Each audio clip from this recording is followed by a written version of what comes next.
નમસ્કાર વિદ્યાર્થી મિત્રો, આપણે ગત લેક્ચરમાં અગાઉના લેક્ચરની અંદર આપણો જે ત્રીજો ચેપ્ટર હતો, જે ત્રીજો પાઠ હતો ક્યાં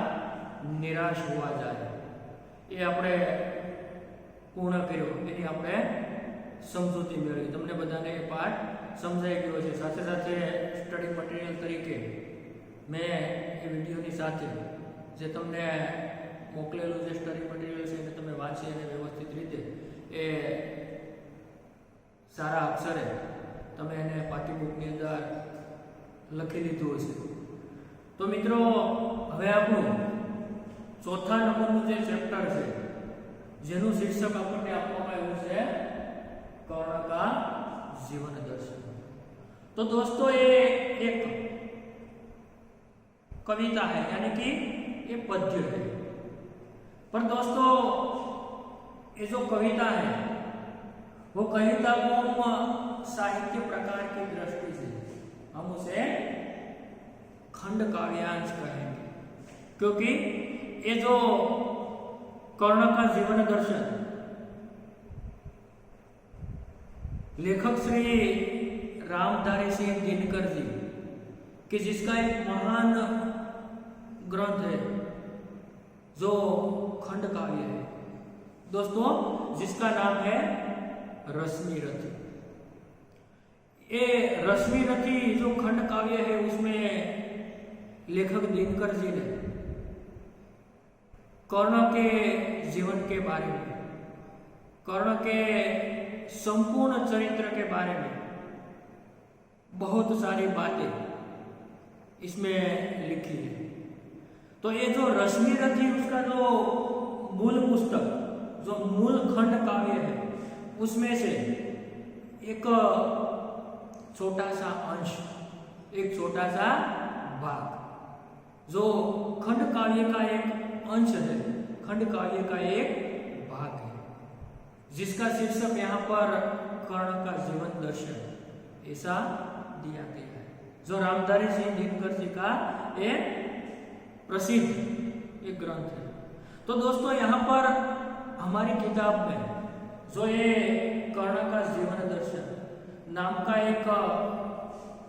जो पद्य है, यानी कि जो कविता है, उनको हम साहित्य प्रकार की दृष्टि से हम उसे खंड काव्यांश कहेंगे. क्या कहेंगे? खंड काव्यांश, अर्थात खंड काव्य का एक अंश. तो दोस्तों, एक काव्य को पढ़ने से पहले हम उसके बारे में, विषय प्रवेश के बारे में थोड़ी बात करें तो दोस्तों, आप सब जानते हैं कि कर्ण महाभारत का एक प्रसिद्ध पात्र है, और ये भी हम जानते हैं कि कर्ण कुंती का पुत्र है, और साथ साथ वह पांडवों में ज्येष्ठ है. ज्येष्ठ यानी कि बड़ा, अर्थात जो कर्ण है वह कुंती का पुत्र है और ज्येष्ठ पुत्र है. तो हम लोगों को ये पता होना चाहिए कि पांडव 5 थे, पर उसके साथ साथ जो कर्ण है वह भी माता कुंती का एक पुत्र है, जो उन्हें अपनी कुंवारी अवस्था में भगवान सूर्यदेव के वरदान स्वरूप उन्हें मिला था. इसलिए माता कुंती ने उसे लोकलाज से, समाज में लोकलाज के कारण उसे बचपन से ही, जन्म लेते ही उसे त्याग दिया था. और इसके बाद ये जो छोटा बच्चा वो नदी में एक लकड़ी की जो छोटी एक पेटी लेकर उसमें रख दिया था, और उसमें वह बालक तैरता हुआ एक हस्तिनापुर के एक जो सूत है, एक सारथी है, उसकी पत्नी को वो मिलता है, और वह उसका पालन पोषण करता है, और इसी से कर्ण और पांडव के बीच अंतर बनता है, आप लोग जानते हैं. पर यहाँ पर हम इस बात पर अपना ध्यान प्रकट करना चाहते हैं कि ये जो कर्ण की जो महानता थी, कर्ण का जो जीवन का जो महत्व है, हम ये भी जानते हैं कि कर्ण ने दुर्योधन के साथ मित्रता की थी। और कर्ण का जीवन कुछ ऐसा था कि जिन्होंने अन्याय और अपमान उसके जीवन में बहुत उसने सहा था। और उसी समय, उसी अन्याय और उस अपमान के समय उन्होंने दुर्योधन को, यानी कि उसको दुर्योधन ने साथ दिया था और इसीलिए वह दुर्योधन को अपना परम मित्र मानता था। और यहाँ पर जो ये काव्यांश है, खंड काव्यांश में, उसमें हम ये बात करना चाहते हैं कि कर्ण केवल दुर्योधन का मित्र ही नहीं था, लेकिन वह एक कुशल योद्धा था, यानी कि एक महान योद्धा था, जो हमने महाभारत में उसे एक महान योद्धा के स्वरूप में भी देखा है। पर जो एक काव्यांश, यानी कि ये जो खंड काव्यांश जहां से शुरू होता है, तो उसमें हम जानते हैं कि महाभारत का जो युद्ध होता है, उसी समय पांडव और कौरवों के बीच जब युद्ध तय होता है, युद्ध निश्चित होता है, उसी समय भगवान श्री कृष्ण कर्ण को मनाने के लिए, यानी कि पांडव पक्ष में लेने के लिए, पांडवों की ओर से युद्ध करने के लिए उसे मनाने के लिए जाते, यानी कि उसे पांडवों के पक्ष में लेने का वह प्रयास करते हैं। और उसी समय ये जो कर्ण है वह उसे कृष्ण राज्य का प्रलोभन देते हैं, यानी कि उसे धन संपत्ति दौलत, यानी कि राज्य भोगने का प्रलोभन देते। पर उसी समय कर्ण अपनी ये जो महानता थी, जो उसका नाम जो दानवीर कर्ण है, वह उसकी महानता को लेकर उसे राजपाट, भोग, विलास आदि सभी भौतिक सुख सुविधाओं को वह त्याग कर देता है और वह अपने मित्र दुर्योधन के लिए, दुर्योधन पर आई हुई मुसीबत में दुर्योधन को पक्ष लेता है और श्री कृष्ण के एक एक प्रस्ताव को, यानी कि एक एक प्रलोभन को वो ठुकरा देता है। तो इसी प्रकार का ये जो काव्य कि जब कृष्ण कर्ण के पास आते हैं और उसे पांडवों की ओर से ले जाने का जो प्रलोभन देते, वहां से ये जो हमारा काव्यांश है वो शुरू होता है। तो दोस्तों यहाँ पर कर्ण की जो जीवन दर्शन क्या है, कर्ण दानवीर कैसे है, कर्ण के चरित्र की जो महानता है वह क्या है, ये इसी काव्य पढ़ने से हमें पता चलेगा कि किसी भी प्रकार के प्रलोभन को महत्व न देकर, यानी कि भोग विलास भौतिकता को महत्व न देकर वह अपने आप को एक गरुड़ का आदर्श मानता है। जो गरुड़ होता है वह संघर्ष करता है, यानी कि वो नागपाश से छुड़ाने का काम करता है, उनका जीवन संघर्षमय रहता है। तो इसी प्रकार कर्ण को भी वह अपना जीवन, यानी कि अपने आप को एक गरुड़ का आदर्श मानकर वह कठिनाई का सामना करके वो अपने मूल स्वार्थ को भूलकर वह जगत के लोगों के कल्याण के लिए अपनी जो धन है, वैभव है, संपत्ति जो उन्होंने प्राप्त की है, वह अपने खुद के लिए नहीं बल्कि जो दुखी लोग हैं, जो दरिद्र जन है, उन्हीं के लिए वह हीरा, माणिक, रत्न, जहरात, धन, दौलत सभी उन लोगों के पास है, वह उनके लिए लुटाने के लिए, यानी कि उसे दुख से मुक्त कराने के लिए वह इसे देने को चाहते हैं। तो इसी प्रकार का एक महान उदार जीवन हमें कर्ण का देखने को मिलते। तो दोस्तों ये काव्य को हम पढ़े इससे पहले इसका जो सर्जक है, रचयिता है रामधारी सिंह दिनकर जी, दिनकर उनका उपनाम। तो पहले हम रामधारी सिंह दिनकर जी का परिचय हम प्राप्त करते, उसके बाद ये जो काव्य का जो भावार्थ है उसे हम समझने का प्रयास करेंगे। तो दोस्तों यहाँ पर रामधारी सिंह दिनकर के जिनका जन्म ईस्वी सन 1908 में हुआ था और उसका निधन सन 1974 में हुआ था। हिंदी के सुप्रसिद्ध कवि रामधारी सिंह दिनकर का जन्म बिहार के मुंगेर जिले के सिमरिया नामक गांव में एक किसान परिवार में हुआ था। दोस्तों, ये जो रामधारी सिंह दिनकर सिंह है, उनका जन्म बिहार प्रांत के यानी कि बिहार राज्य के जो मुंगेर जिला है, उनके छोटा सा एक सिमरिया नाम का गांव है, वहां एक किसान यानी कि एक खेडूत परिवार ની અંદર रामधारी सिंह दिनकर जी નો जन्म થયો હતો। उन्होंने प्रारंभिक शिक्षा मुंगेर तथा उच्च शिक्षा पटना में प्राप्त की। अर्थात रामधारी सिंह दिनकर जी પોતાનું જે પ્રાથમિક શિક્ષણ છે એ એમણે પોતાના ગામની અંદર એટલે કે સિમેરિયાની અંદર અને એને ઉચ્ચ શિક્ષણ છે એ પટના શહેરની અંદર એમણે પ્રાપ્ત કર્યું। पटना विश्वविद्यालय से स्नातक की उपाधि प्राप्त करके कुछ समय तक अध्यापन कार्य किया। यानी कि पटना जो विश्वविद्यालय है, वहां से उन्होंने स्नातक यानी कि ग्रेजुएट कि वहां से वह ग्रेजुएट होकर उन्होंने कुछ समय तक जो उपाधि यानी कि जो पदवी उन्होंने प्राप्त की, उसके बाद उन्होंने कुछ समय तक अध्यापन कार्य किया। यानी कि एक शिक्षक तरीके यानी कि एक शिक्षक के पद पर उन्होंने कार्य किया। दिनकर जी सीतामढ़ी में सब रजिस्ट्रार और मुजफ्फरपुर कॉलेज में हिंदी विभाग के अध्यक्ष रहे। यानी कि ये अध्यापक ની સાથે સાથે જેઓ એ દિનકર जी से એ सीतामढ़ी ની અંદર सब रजिस्ट्रार सरकारी कचेरी ની અંદર એ सब रजिस्ट्रार અને मुजफ्फर कॉलेज ની અંદર हिंदी विभागના તેઓ अध्यक्ष यानी कि मुख्य पद ઉપર પણ તેમણે સેવાઓ आपी थी। भागलपुर विश्वविद्यालय के उपकुलपति और भारत सरकार की हिंदी सलाहकार समिति के अध्यक्ष भी रहे थे। यानी कि उन्होंने भागलपुर विश्वविद्यालय यानी कि भागलपुर यूनिवर्सिटी ना एमणे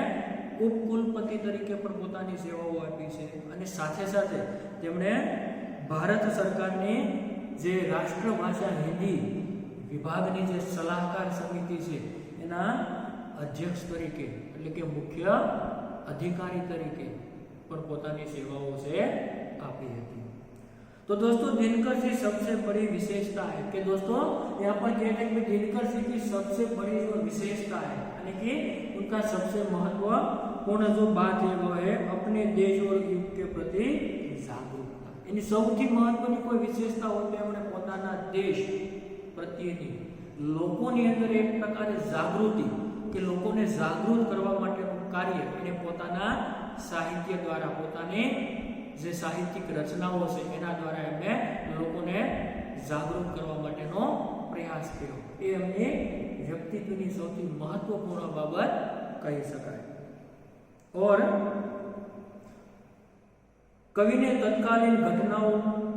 विषमताओं का खुलकर चित्रण किया। अर्थात कवि ए समय अंदर जे तत्कालीन जे घटनाओं घटित थयेली एनी अंदर एमणे खुलीने એટલે કે કોઈ પણ પ્રકારના દબાણ વગર એમણે એનો નિડરતાથી પોતાના સાહિત્યની અંદર એમણે પ્રયોગ કર્યો છે। उनकी वाणी में शक्ति है, ओज है। अर्थात दिनकर जी ना वाणी ની અંદર શક્તિ પણ છે સાથે સાથે ओज यानी कि शौर्यता। એની વાણીની અંદર શક્તિ પણ છે અને शौर्यता પણ છે। उनकी कविता में शोषित और पीड़ित वर्ग की व्यथा और उससे मुक्ति का संघर्ष। यानी कि दिनकर जी जो है उनकी एक एक कविता में जो समाज के पीड़ित व्यक्ति है, जो समाज के शोषित व्यक्ति है, उन लोगों की जो व्यथा है, उन लोगों की जो पीड़ा है, उनमें से वह कैसे मुक्त हुए, यानी कि वह उनसे कैसे स्वतंत्र हो। इसी प्रकार की आवाज, उसी प्रकार की ललकार हमें दिनकर जी के साहित्य में, उनकी कविता में हमें देखने को मिलती। तो दोस्तों, यहाँ पर जो दिनकर जी ने कुछ बहुत बड़े पैमाने पर साहित्य का सर्जन किया है, तो हम वो भी यहाँ पर याद रखते हैं कि उन्होंने बहुत सारी किताबें लिखी, बहुत सारी रचनाएं की। उसमें उर्वशी, रश्मिरथी, रेणुका, हुंकार, रसवंती, कुरुक्षेत्र, उनकी काव्य कृतियां। अर्थात आ बधी जेमनी उर्वशी, रश्मिरथी, रेणुका, हुंकार, रसवंती आ बधी जेमनी काव्यनी कृतिओ अर्थात काव्यना पुस्तकों से।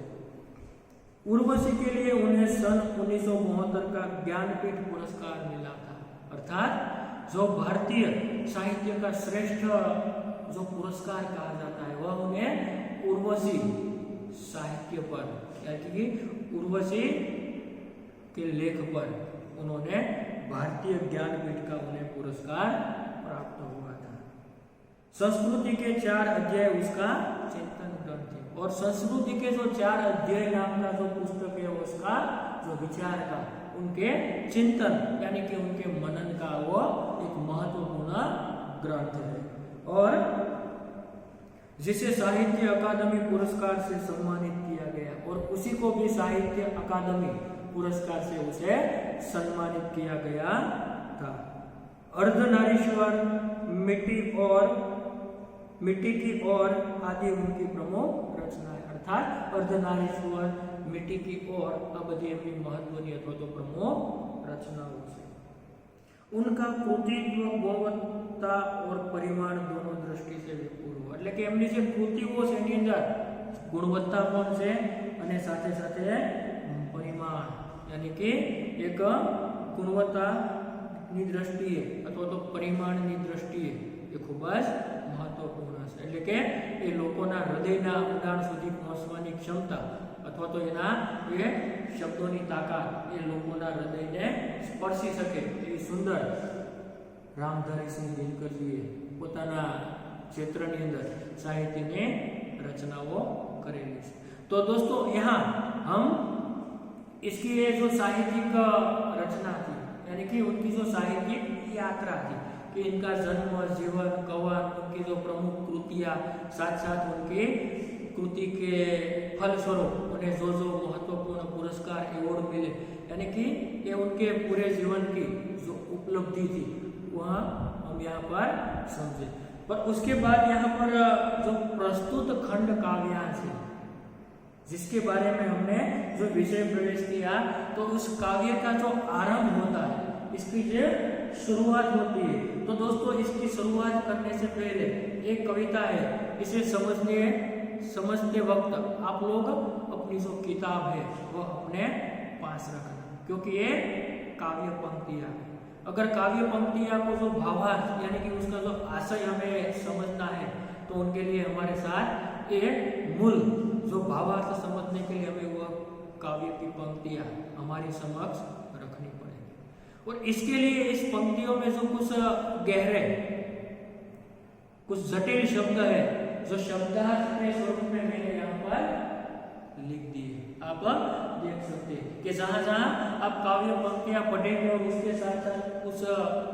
जटिल शब्द के जो अर्थ आपको मालूम होंगे तो आप उसका भावार्थ अवश्य ये सरलता से समझ पाएंगे और उसके साथ साथ इस जो काव्य है कविता है इसमें कुछ जो व्याकरण लक्षी जो विलोम शब्द है वो भी यहाँ पर दिए गए और समानार्थी शब्दों जो एक शब्द का समान अर्थ होता है इसी प्रकार के भी कुछ जो उपयोगी जो महत्वपूर्ण शब्द होते हैं वो भी मैंने यहाँ पर लिख दिया है। तो इसके साथ साथ दोस्तों इसको भी आप ध्यान में रखिएगा। तो हम ये जो काव्य की पंक्तियों की जो शुरुआत करते आरंभ करते तो सबसे पहले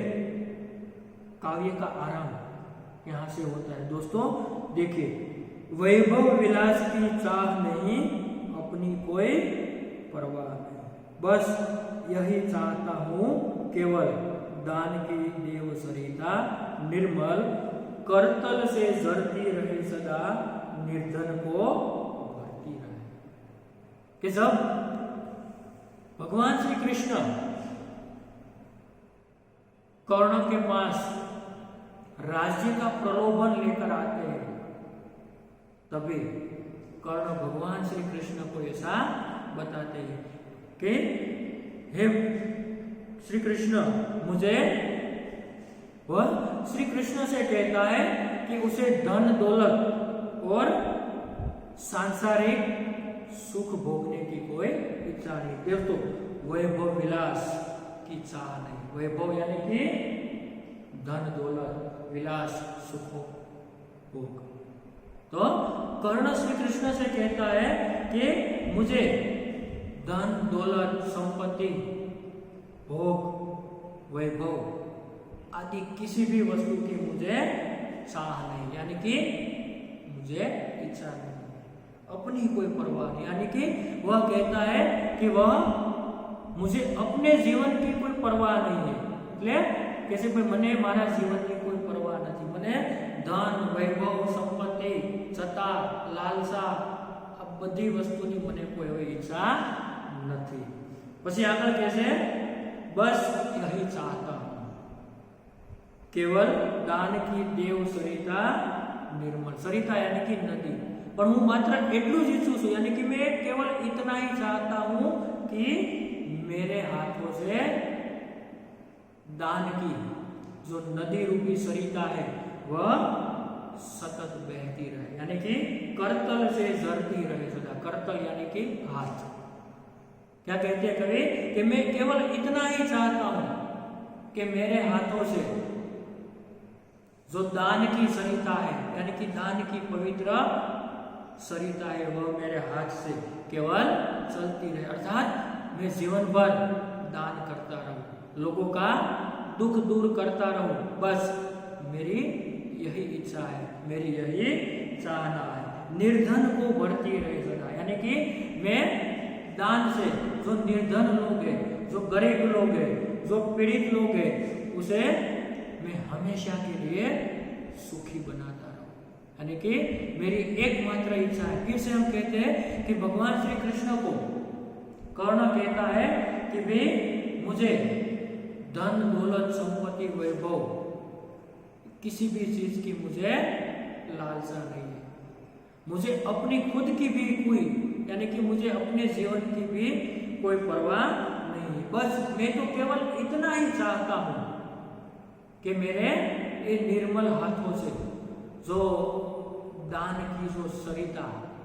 यानी कि जो दान की नदी यानी कि सरिता रूपी जो मेरी हथेली है, वहां से सतत जो दान की सरिता में बहाता रहूं,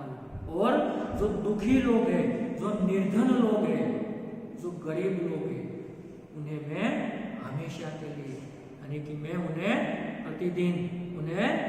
सुखी करता रहूं, यानी कि मैं उनका कल्याण करता रहूं, बस मेरी यही मनोकामना है, यानी कि मेरी यही इच्छा है। मुझे कोई भोग विलास राजपाट वैभव ये कुछ भी नहीं चाहिए, क्योंकि मुझे अपने जीवन की कोई परवाह नहीं। इस प्रकार आगे कहता है कर्ण, तुझ है राज्य क्या है केशव, हे कृष्ण राज्य शू से, तो तुच्छ व्यक्ति से, तुच्छ એટલે नकामी, કે राज्य क्या है, वो तो तुच्छ व्यक्ति है, पाता क्या नरकर प्राप्त विभव, पाता यानी कि मेळवीने, એટલે કે जो नर विभव यानी कि आप બધો જ वैभव से उसे प्राप्त करके नर क्या प्राप्त कर लेता, यानी कि यहाँ पर कर्ण कहता है केशव ये राज्य तुच्छ है, जो व्यक्ति ये धन दौलत संपत्ति उसे पाकर उसे अर्जित करके वह क्या प्राप्त कर लेता है, चिंता प्रबुद्ध अत्यल्पहास कुछ चाक सिक्के कुछ क्षण विलास, यानी कि वह उसे कुछ प्राप्त करने के बाद प्रबुद्ध अधिक, कि वह अधिक संपत्ति प्राप्त करने के बाद उन्हें क्या मिलता है, ढेर सारी चिंताएं मिलती है, उनके साथ अल्पस्थ हास, यानी कि बस थोड़ा हास हंसी खुशी, और उनके साथ साथ कुछ चाक सिक्के यानी कि चमक दमक, ये प्राप्त करके थोड़ी सी हंसी थोड़ी सी चमक दमक, उनके सिवा ये भी वह कुछ क्षण के लिए भोग विलास वह कुछ क्षण के लिए होता है, उनसे वह कुछ प्राप्त नहीं कर पाता, और पर वह भी यहाँ गवाना है। क्या कहते हैं कि कदाच ये धन दौलत संपत्ति वैभव आ બધું મેળવીને એ શું કરી શકે, કારણ કે એ તો ક્ષણિક છે, ધન દौलत સંપત્તિ માણસને આવે તો એનાથી એની ચિંતાઓ છે એ વધે છે, ક્ષણિક હાસ હસી ખુશી ક્ષણિક છે, સાથે સાથે શું કહે છે એ જો ચમક દમક है वो भी क्षणिक है, क्योंकि ये सभी चीज नाशवंत है, यानी कि पर वह भी यही गवाना है। अर्थात कि बધી જ વસ્તુ છે એ પણ અહીંયા જ છોડી દેવાની છે। કોઈ વ્યક્તિ છે મૃત્યુ પછી કોઈ પણ પ્રકારની ધન દોલત કે સંપત્તિ છે એ ક્યારેય પોતાની સાથે લઈ જવાનો નથી। એટલા માટે એવું કહે છે કે वह भी यही गवा देना है, यही छोड़ देना है, कुछ साथ नहीं ले जाना है। कई पण वस्तु गमे એટલી ભૌતિક સુખ સુવિધા વૈભવ હોય કે કોઈ પણ વસ્તુ માણસ ક્યારેય પોતાની સાથે લઈ જવાનો નથી, બધી જ વસ્તુ અહીંયા છોડીને જવાનું છે। તો मुझसे मनुष्य जो होते हैं कंचन का भार न होते, अर्थात कि मारा जेवा जो मनुष्य है, अर्थात कि मुझ जैसे जो मनुष्य है वह कंचन यानी कि सोना सुख साहिबी, कि मुझ जैसे मनुष्य जो होते हैं वह कंचन का भार अपने ऊपर कभी नहीं ढोते, पाते हैं धन बिखराने को, लाते हैं रत्न लूटाने को। कि मारा जेवा मनुष्य से ये सोनानो भार से ये क्यारे पण ये वहन करी सके नहीं, अने जे काई धन कमाय छे, जे काई संपत्ति कमाय छे, यानी कि क्या कहते पाते हैं धन बिखराने, जे काई धन संपत्ति ये मेळवे छे प्राप्त करे छे ये पण बिखराने के लिए, यानी कि बांटने के लिए, बिखराना यानी बांटना, कि जे काई धन कमाय छे ये पण दुखी लोगोने वेचवा माटे, दान करवा माटे अथवा तो पुण्य करवाने, लाते हैं रतन लुटाने को। जो रतन हीरा माणिक जवेरात वो सब उसके पास होते हैं, वह सभी को लुटाने के लिए यानी कि सभी को बांटने के लिए वह कमाते हैं या तो प्राप्त करते हैं, वह अपने लिए अपने स्वार्थ के लिए। मुझ जैसे जो व्यक्ति होते हैं, जो मनुष्य होते हैं, वह किसी भी भौतिक सुख सुविधाओं की वस्तु का वह कभी भी संग्रह नहीं करते, और इसलिए कहते जग से न कभी कुछ लेते हैं, दान ही हृदय का देते। कि भाई मारा जेवा मनुष्यो आ जगत पासेथी क्यारेय पण कोई पण वस्तु ए लेता नहीं, पण साथे साथे पोताना साथे कि भाई कुछ साथ नहीं ले जाते, यानी कि दान ही हृदय का देते। कदाच પોતાના હૃદયનું દાન એ આપવાનું થાય છતાં પણ એ ખચકાતા નથી, यानी कि मुझ जैसे व्यक्ति संसार में जो धन कमाते हैं, जो संपत्ति कमाते हैं, उसे सोने से चमक दमक से किसी भी प्रकार का उन्हें प्रलोभन नहीं है। उनके पास होते हैं वो गरीबों के लिए, दुखी लोगों के लिए, पीड़ितों के लिए होते हैं, और वह जो प्राप्त करते हैं बांटने के लिए प्राप्त करते हैं। रतन जो होते हैं वह लुटाने के लिए प्राप्त करते हैं, और जग से यानी कि आ संसार थी कोई पण वस्तु पोते मेळववानी लालसा क्यारे पण मारा जेवा मनुष्यनी अंदर लोकोनी अंदर होती નથી, અને કદાચ જરૂર પડે તો દાન ही हृदय का देते, कदाच आवश्यकता हो तो वह अपने खुद के हृदय के दान भी वह दे देता है। और इसलिए कर्ण दानवीर, हमने ये भी जाना है कि उन्होंने अपने जो महत्वपूर्ण अपने जो शरीर के जो कवच थे, जो कुंडल थे, वह भी उन्होंने अपने जीवन की परवाह किए बिना उन्होंने दे दिए। इसलिए कर्ण को दानवीर भी कहा जाता है, महारथी भी किया जाता है, साथ साथ उसका जीवन दर्शन है वो यहाँ पर विशेष रहा। उसके बाद कहते हैं प्रासादों के कनकाभ शिखर होते कबूतरों के ही घर। प्रासाद यानी कि महल, कि भाई महल ना जे महल रूपी जे द्वार से ये कोना माटे होय छे, महल रूपी जे सजावट से, महल रूपी जे कनकाभ से यानी कि महल रूपी जे शिखर से ये कोना माटे होय छे, कबूतरों माटे होय छे। कि भाई प्रासादों के कनकाभ शिखर होते कबूतरों के ही घर, એટલે કે મહેલના સોનાના જે મહેલ છે, મહેલના જે સોનાનો શિખર છે એ વસ્તુ કબૂતરોનું ઘર હોય છે। મહલો में ગરુડ ન હોતા है, यानी कि મહેલની અંદર ગરુડ ક્યારેય રહેતો નથી। कंचन पर कभी न सोता है, कर्ण अपने आप को गरुड़ के समान बताता है। इसलिए वह कहता है ये जो महल का जो वहन है, महल का जो सोने का जो शिखर है, उन पर विराजने का श्रेय वह कबूतर को होता है कि मुझ जैसे व्यक्ति को महल पर रहना अच्छा नहीं लगता। यानी कि महलों में तो गरुड़ न होता है। महल में गरुड़ से क्यारे महल ने अंदर रहतो નથી, कारण गरुड़ से ये हमेशा जंगल ની અંદર, પહાડો ની અંદર કે જ્યાં મુસીબત છે, સંકટ છે, સમસ્યા છે, એવા સ્થાન ઉપર જ પોતાનું જીવન છે વ્યતીત કરે છે। એટલે ગરુડને અહીંયા કर्ण છે પોતાનો આદર્શ માને છે कि महलों में गरुड़ न होता है, कंचन पर कभी न सोता है। कि भाई ये सोना रूपी, कंचन रूपी सुख सुविधा नी अंदर गरुड़ से एक क्यारे पोतानो आश्रो लेतो नथी, तो गरुड़ एना पर क्यारे सूतो नथी। बसता वह कहीं पहाड़ों में, गरुड़ दूर दूर पहाड़ी माळा नी अंदर, એટલે કે એ પહાડો ની અંદર दूर दूर गरुड़ से रहे छे, एमनो निवास स्थान से। सेलों की फटी दरार, गरुड़ का निवास स्थान कौन सा है? वो सेलो यानी कि पर्वत, के पर्वत की जो फटी दरार है, जो तिराड़ है, उन्हीं पर वह रहता है, यानी कि ठहरता है। वह कभी भी महल में नहीं होता। यानी कि कर्ण कहता है कि मैं तो गरुड़ हूं, जो जीवन में हमेशा मुसीबत को झेलना पसंद करता हूं, समस्याओं को झेलना पसंद करता हूं, तो कठिनाइयों या तो कष्ट को मैं अपने जीवन में वहन करने का एक नियम रखता हूं। इसलिए मैं गरुड़ के समान हूं कि गरुड़ कभी भी सोने के महल में, सोने के शिखर में नहीं बसता, वहां तो कबूतर का घर होता है। इसी प्रकार मैं भी गरुड़ की तरह संकट, मुसीबत, इसी प्रकार पहाड़ों की दरार में जब गरुड़ बसता है, इसी प्रकार मुझे भी ये वैभव विलास, राजमहल,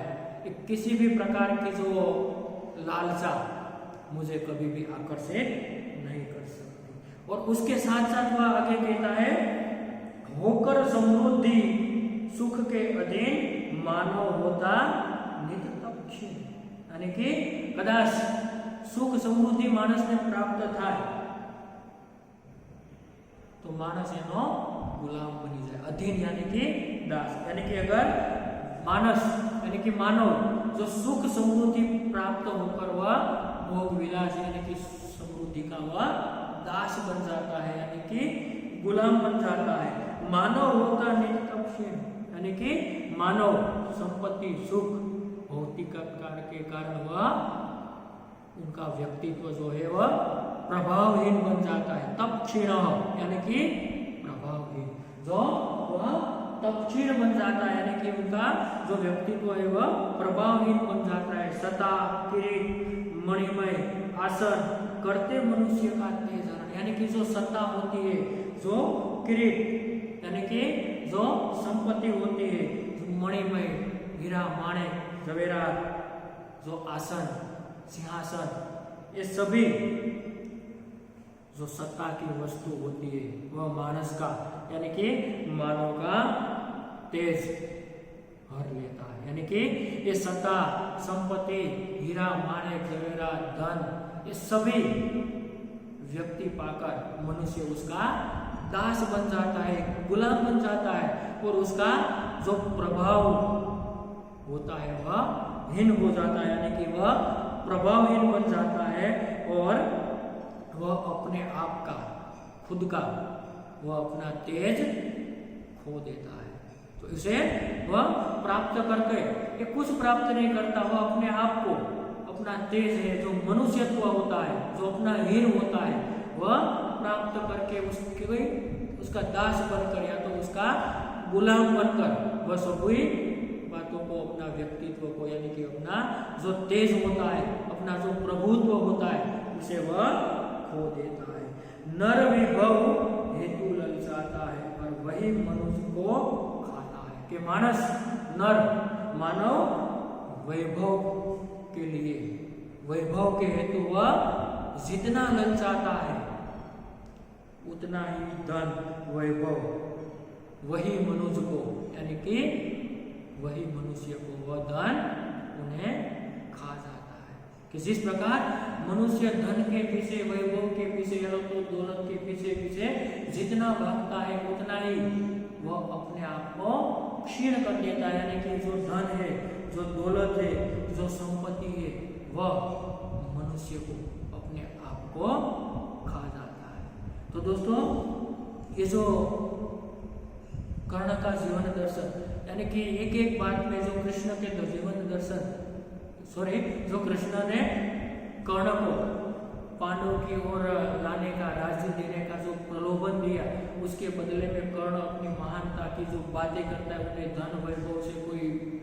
लेना देना नहीं, यानी कि उन्हें कोई लालच नहीं है, कोई इच्छा नहीं है, उन्हें अपने जीवन की कोई परवाह नहीं है। वह धन दौलत जो उनके पास है, यानी कि वो जो प्राप्त करते हैं, वह दुखी लोगों के लिए, गरीब लोगों के लिए, या तो दरिद्र लोगों के लिए वो बांटने को मानते हो, चाहे वो सोना हो, हीरा हो, या माणिक हो, या तो जवाहर। और साथ में वो यह भी कहते हैं, संपत्ति, धन, दौलत, वैभव, ये चमक दमक मनुष्य को लंबे समय तक उनके साथ नहीं देती, वह उन्हें अधिक सुख नहीं दे पाती, वह क्षणिक होती है। क्योंकि मनुष्य वही संपत्ति, वही वैभव को अपने साथ कभी भी नहीं ले जा सकता। और साथ साथ वह यह भी कहता है कि भाई